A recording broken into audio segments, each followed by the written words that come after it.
নমস্কার, আশা করি সবাই খুব ভালো আছেন। মনের কোণে নতুন একটা ব্লগে আপনাদের অনেক অনেক স্বাগত।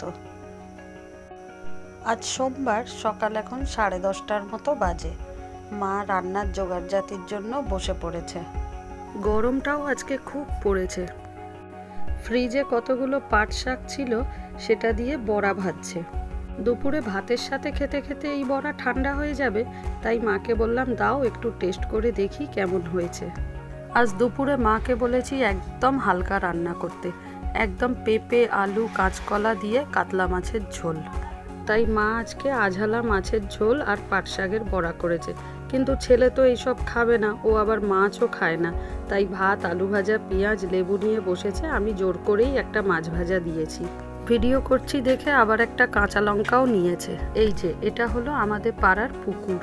পুকুরটা বেশ বড়ই, কিন্তু পুকুরটা যত না বড় তার থেকে মাছ এই পুকুরে বেশি। চলুন মাছগুলো দেখাই আপনাদের। দেখতে পাচ্ছেন কত মাছ। পুকুর পাড়ের রাস্তাটা দিয়ে হেঁটে গেলেই মাছগুলো পায়ের আওয়াজ পেয়ে একদম আড়ায় চলে আসে। আসলে ওরা আসে খাওয়ার জন্য।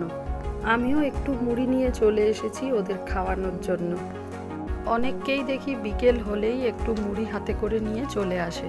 পুকুর পাড়ে বেশ সুন্দর হাওয়াও দেয়, আর মাছগুলোকে মুড়ি খাওয়ালে ওরা বেশ সুন্দর করে খায়ও। দেখতে দারুণ লাগে। তাই ভাবলাম আপনাদেরও একটু দেখাই। কিছুদিন আগে ঘরে যখন মুড়ি এনে রাখতো, 2-3 দিন ছাড়া ছাড়াই দেখতাম মুড়ির কৌটো খালি। কেউ সেইভাবে মুড়ি খেতেও না, অথচ মুড়ির কৌটো খালি হয়ে যেত। কিছুতেই বুঝতে পারতাম না মুড়ির কৌটো খালি কিভাবে হচ্ছে। বেশ কিছুদিন লক্ষ্য করার পরে দেখলাম পিয়ুষ বিকেলবেলায় এক প্লাস্টিক করে মুড়ি নিয়ে যায় আর মাছকে খাওয়ায়। তখন বুঝলাম মুড়ির কৌটো খালি কিভাবে হতো। ওকে জিজ্ঞাসা করাতে ও বলেছিল মাছগুলোর তো খিদে পায়, ওদের তো কিছু খাওয়া হয় না, তাই নাকি ও মুড়ি খাওয়ায়। সেই থেকে শুরু হয়েছিল মাছকে মুড়ি খাওয়ানো। ওকে দেখা দেখি ওর অনেক বন্ধুরাও খাওয়াতো, আর এখন তো বড়রাও খাওয়ায়। শুধু পাড়ার লোকেরাই নয়, এখন দেখি বিকেলবেলায় করে অনেক বাইরের লোকেরাও আসে এই মাছকে মুড়ি খাওয়াতে। মাছগুলো সাইজে অনেক বড়। আমাদের ছোটবেলায় এই পুকুরে আমরা স্নান করতাম, কিন্তু এখন এই মাছের জন্য কেউই আর ভয়তে নামতে পারে না। ওই লাইলন টিকা আর পাঙাশ মাছই বেশি আছে। পাঙাশ মাছগুলো সাইজে একটা 8-10 কেজি তো হবেই। কেমন খাচ্ছে দেখছেন মুড়িগুলো? এটা পাঙাশ মাছ। এদেরকে খাইয়ে পেট ভরানো যাবে না। যত দিচ্ছি তত খেয়েই যাচ্ছে, আরও বেশি করে মাছ চলে আসছে। প্রায় 250-র মতো মুড়ি এনেছিলাম, সব শেষ, তাও এদের পেট ভরেনি। এরকম কোনো পুকুরে মাছ আমি আর আগে দেখিনি। দেখতেও লাগছে খুব সুন্দর। দেখুন, এতটাই কাছে চলে এসেছে, মনে হচ্ছে হাত দিয়েই ধরা যাবে। কিন্তু মাছের সাইজগুলো এত বড়, পুকুরের জলে হাত দিতেই ভয় লাগছে। সন্ধে 6টার মতো বাজতে যায়। এবার ঘরে যাব, তারপর আবার রাতের সব কাজবাজ করতে হবে।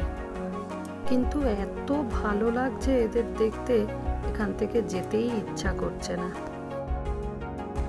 আপনাদের বলেছিলাম না, পিয়ুষ মাঝে মধ্যে দুধ বিস্কুট গুলে আইসক্রিম তৈরি করে। এই দেখুন, ডিপ ফ্রিজটা খুলতেই দেখছি ওর আইসক্রিমগুলো পড়ে রয়েছে।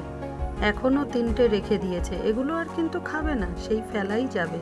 কিন্তু ওর শখ এটাই। এগুলো মনে হয় অরিও বিস্কুট আর দুধ দিয়ে করে রেখেছে। রাত্রির এখন 10টা বাজে। খাওয়ার পর্ব শেষ করে মাঠে একটু হাওয়া খাচ্ছি। চলুন ভিডিওটা তাহলে আজ এখানেই শেষ করি। ভিডিওটা ভালো লাগলে একটা লাইক করবেন, কিছু ভুল ত্রুটি থাকলে অবশ্যই কমেন্টে জানাবেন, আর সাবস্ক্রাইব করে পাশে থাকবেন।